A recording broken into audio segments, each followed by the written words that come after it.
Did you know that by trying to help, you may be harming someone? The Bible warns us about three types of people we should avoid helping, and the answer may surprise you. Often, true love is to say no and set limits, instead of giving everything without receiving anything in return. What God teaches us about this can transform your relationships and your peace of mind. Stay with me and find out who these people are and why their help can be more destructive than you think. First type of person: the people who take advantage of you. There are people around us who seem to be always looking for help, but never seem willing to give back. Sometimes they ask us for support repeatedly, but never show gratitude or make the slightest effort to change their situation. The Bible instructs us not to allow this type of behavior to continue, because by continuously helping those who are not willing to act for themselves, we run the risk of encouraging dependence. In Proverbs 20 verse 4, for example, we see that the lazy does not plow the earth in time, and in the harvest, he seeks what, perhaps, has been lost. This teaches us that we should help, but with the intention of promoting growth, not comfort. Imagine a person who asks for help to find a job, but never invests time to qualify or look for opportunities on their own. It may even be difficult, but at this moment, we should ask, is my help preventing this person from growing up?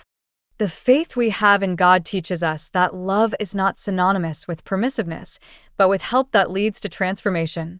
Often, helping those who do not want to change is allowing the person to remain in stagnation.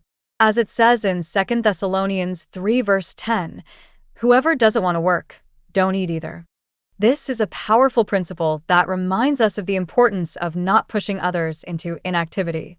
When we meet people who constantly take advantage of our kindness, we can be called to set limits. It's not an act of lack of love, but of wisdom. God, in the Bible, teaches us that we must act with discernment. Sometimes, no is the most loving word we can say. By helping someone who does not seek to transform, we are only draining our strength and the resources that God has given us to be prudent with our own times and energies. Remember, even prayer requires balance, because when dedicating time to pray, we must also be aware of what really needs our intercession. Second type of person: disrespectful or harmful people.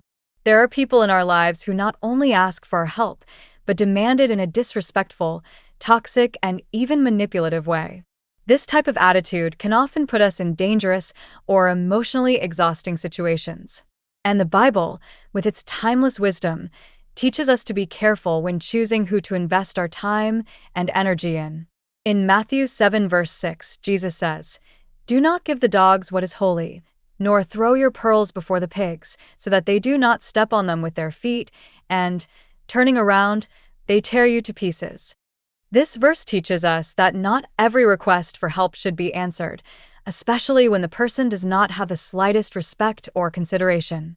It is easy to fall into the temptation to help people who know exactly how to touch our hearts, but who have no intention of acting fairly or ethically. What happens, in fact, is that these people can begin to explore our kindness, and in the end, we feel used. You know that friend who only looks for you when you need something, but who is never there when you need it. Well, these attitudes reflect a disrespect for our goodwill and can lead us to an emotionally exhausting cycle. Jesus calls us to wisdom and discernment in relationships, so that we do not get involved with those who only seek to harm.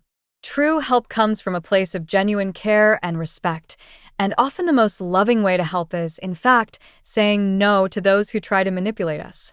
When this happens, we must keep in mind that limits are necessary to preserve our peace and our emotional health. The Bible teaches us not to be conniving with behaviors that cause us harm, but, on the contrary, to be wise in our choices, as in Proverbs 4 verse 7. Wisdom is the main thing. Acquire wisdom. Yes, with all your goods acquire understanding. Thus, by saying no with love and discernment, we are actually taking care of our spiritual and emotional health as God guides us. Third type of person: intentional people in their sins or impenitent. Some people, unfortunately, opt for a lifestyle that is clearly at odds with God's principles. They live in an intentionally wrong way and do not show the slightest desire to change. By helping them, We may be reinforcing a destructive behavior, which prevents the person from feeling the consequences of their actions and thus regretting it. The Bible is very clear about the need not to allow sinful behaviors that take us away from God, but to offer support that promotes repentance and transformation. In Titus 3 verses 10 to 11, it is said, "To the heretic man, after one and another admonition, avoids him, knowing that such a person is perverse and is in sin, and in himself condemns himself." Helping someone who is on a clearly wrong path can be a way to validate their bad choices, without them realizing the consequences of their actions. Imagine that a friend is constantly getting involved with destructive habits, such as addiction, but refuses to seek help or change. The attitude of continuing to help without demanding change can reinforce your spiritual blindness, making your way back to the truth even more difficult. Therefore, the Bible teaches us to act wisely, helping those who are willing to change, but not encouraging error. In Galatians 6 verse 1, it is written, "Brothers, if anyone is caught in any offense, you who are spiritual, correct him with a spirit of meekness, taking care of yourself so that you are not also tempted." Not all help is beneficial.